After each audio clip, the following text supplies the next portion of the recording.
San Diego has issued the required weekly test for the following areas in extreme southwestern California: Orange County, Riverside County, San Bernardino County, San Diego County, and the coastal waters from San Mateo Point to the Mexican border and out 60 nautical miles, including San Clemente Island.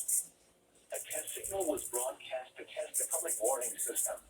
The test is normally conducted between 10 a.m. and noon each Wednesday, weather permitting.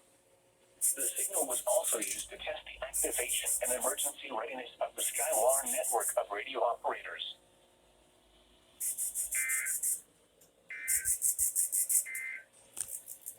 Now for the official National Weather Service forecast for Santa Ana Mountains and foothills today.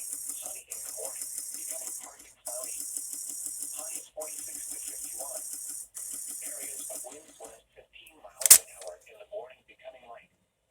Tonight, until midnight, 34 to 39. 60 nautical miles, including San Clemente Island.